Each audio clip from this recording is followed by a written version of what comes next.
It's safe to say that Alek Manoah's value as a big leaguer is at an all-time low, but the real question is, can it get even lower? And some reports have surfaced that the Jays may be willing to trade the former Cy Young finalist. I don't necessarily agree with it, but the reports are there and they seem to be legitimate. So we'll break that down and much more in this episode of Jays Digest.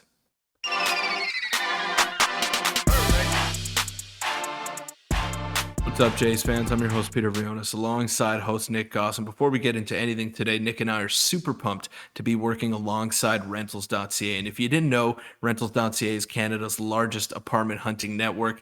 And to facilitate your renting needs, whether it be homes, condos, or apartments, they're available coast to coast in Toronto, Calgary, Montreal, Vancouver, Ottawa, Winnipeg, and Halifax. Yeah, and the best part is the website is super easy to use, super clean, super intuitive. And Peter, my family's personally used it. I know you've personally used it as well, and it's been a phenomenal experience. The website is great, so it would help us out a lot, and it would, of course, help them out if you could check out the link in the description and the pinned comment below, because they've been working with us, and it's a product that we both stand by. So make sure to check that out, and thanks to them once again.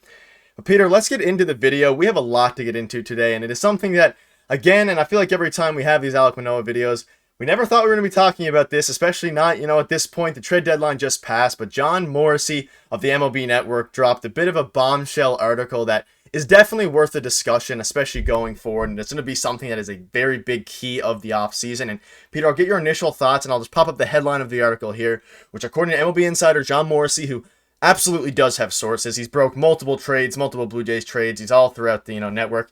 Blue Jays should be prepared for trade offers on Alek Manoah. And the article goes in depth a little bit more. But Peter, I'll get your initial thoughts on this.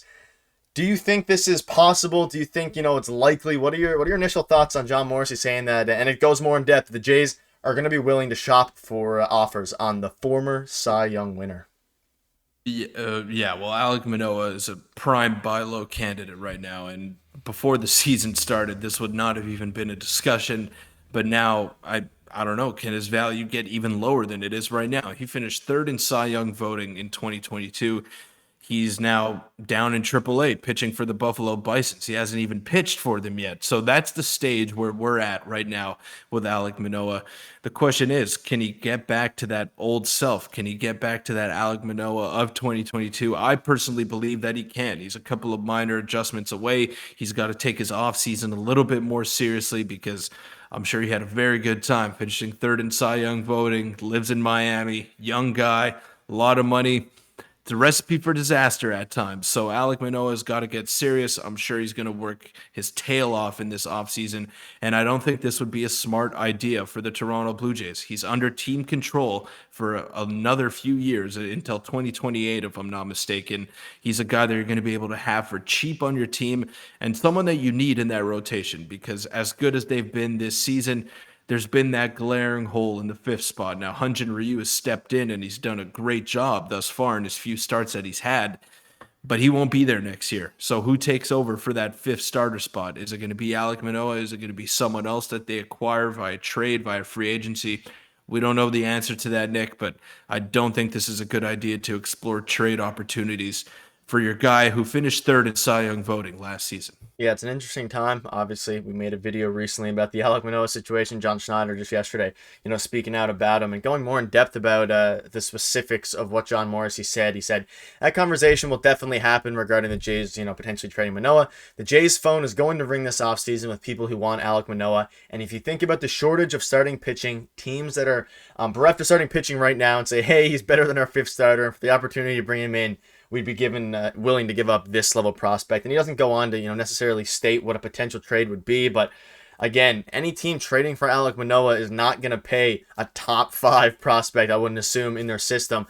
Although it is a guy who's won the Cy Young before, it would be a prime buy low. If I was another team and I wasn't a Blue Jays fan and Manoah was on a different team, I'd love to potentially go for a guy like Alek Manoah, who's just one season away from being one of the best young pitchers in baseball. And, the Hoopers of teams will never fail. We can fix him. We've got a better way of getting the most out of Manoah, etc. Kind of the premise of what the Blue Jays have been, known to do with Robbie Ray and other pitchers like that. Hyun-Jin Ryu's having obviously a great bounce back season as well. It would be very, very strange, and I would be a bit surprised if they trade Manoah, not only because, he's a former Cy Young winner, but the Jays don't have much depth in AAA regardless, so I don't know what kind of prospect you'd be wanting to get back from Manoah that wouldn't make Jays fans put their arms up in the air. It just doesn't seem to make a whole lot of sense. However, I do understand that they're going to answer the phone calls at the end of the day, especially because, and this might be an underrated part of this story, what if, Manoah ends up wanting a change of scenery or something like that? I doubt it would happen, but who knows? Crazier things have happened in the big leagues. Yeah, well, before you guys get all riled up in the comments, third in Cy Young voting, not didn't win the Cy Young. Okay, we're Third, not third. in third in Cy Young voting, so us just clear that up right away. But Finalist. ultimately, the decision is the Blue Jays' decision, and if he wants to change the scenery, more power to him. But he's under team control until 2028. So ultimately, if the Blue Jays want to keep him, if they want to stay the course with him, which they should do, it's going to be their decision. And you look at the Jays' pitching development, the way that they've worked alongside a lot of starters that struggled in years past and then turned them into all stars, into fringe all stars. There's no reason for them to move on this quickly from Alek Manoah. Like I said, it's just a few minor adjustments, and he's got to take his off-season workouts and his off-season preparation a little bit more seriously because he came in a bit lax into the spring. The intensity wasn't necessarily there, and you don't see that same fiery confidence that he usually pitches with this year. So obviously, it's not easy when you're pitching to the tune of a 6 ERA to be confident. But you know what I mean, Nick. You don't see that same fire in Manoah's eyes.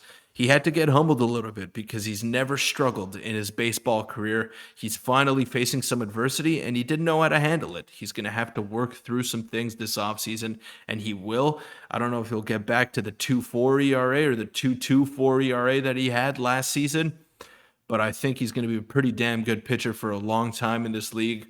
He's just got to work out and iron some things out here. Yeah, and looking at some of the, his stats here, and like you said, really bad ERA this year, but Cy Young finalist. Yeah, I did say winner. He did not win the Cy Young. Cy Young finalist there, but he's a guy that if you make this trade during this offseason, you are not going to get equivalent value, and this has potential to be just a disastrous trade that I don't think the Blue Jays would necessarily want to make, but they definitely would have to field some phone calls. And looking here at, you can look down there at Manoah's trade value in the yellow and kind of compare him to some of the other guys on the team. He still has fairly good trade value at 20.8 median value. Now, again, this website is not, the be-all, end-all. It's not the best at evaluating these things, but Manoah does still have a fair amount of value here, and you just wouldn't get the result in a trade that you'd want. And like you said, Peter, 2028 is when he's a free agent, ARB eligible 2 years from now. You can see his service time. We have him under control for a long time. He's not costing us much money. There's not much reason to trade him unless you get some crazy offer that you think would help your team win over the next couple of years. But even then, if they were going to get a win now offer, you'd think this would have kind of been the year when they're, all their expiring contracts. Doesn't make a whole lot of sense. However, John Morrissey is a notable reporter. He has sources and maybe he's hearing some things, but I think it would be the wrong call to trade him this offseason, bearing him wanting a change of scenery. And if that's the case, we'll have a lot more to discuss on this situation going forward. Yeah, if I'm Ross Atkins and you give me a call and it's not one of your top three prospects, if it's not even your top prospect, I'm hanging up the phone. That's a non-starter for me. Under control till 2028. His value is at an all-time low. Why the hell would you sell low if you're the Toronto Blue Jays? It just doesn't make sense. They have to do their due diligence. They have to take phone calls. I'm sure they take phone calls on Bo Bichette. They take phone calls on Vladimir Guerrero Jr. But it's just not smart business to deal a guy when he's playing the absolute worst baseball that he could be playing, and a guy who's supposed to be a big part of your future. Now, that value that you showed, Nick, the 20.8 or whatever it was 165 before the season started. So that's how badly it's crept down for Alek Manoah. So if a guy has lost that much value over the course of one season, I guess you could say, well, it could easily happen next year, and maybe this is who he is. But I think this is just an anomaly. This was a very bad year for him, and he's got to figure it out for next season. But I think he will, and he's got to figure it out in a Blue Jay uniform. I don't want to see him go somewhere else and shove, and the Blue Jays get a mid-level prospect in return. That would just be the stupidest deal that the Jays front office could ever make. Let me just preface that by saying that. Yeah, I agree, and that was a really good point. I know we did a couple live streams there before the year looking at some Manoah values, and it was definitely in the hundreds, and to see it this low is a bit sad, but that's the way it goes, and that'll wrap up the video. Let us know what your thoughts are on this. It was a very interesting topic, especially for an off day, as a lot of these Blue Jays games are very, very stressful right now as they chase the Seattle Mariners and Astros in the wildcard spot. But that'll wrap up the video, and hopefully the Jays can get a big win tomorrow playing against Baltimore. So we'll see you then.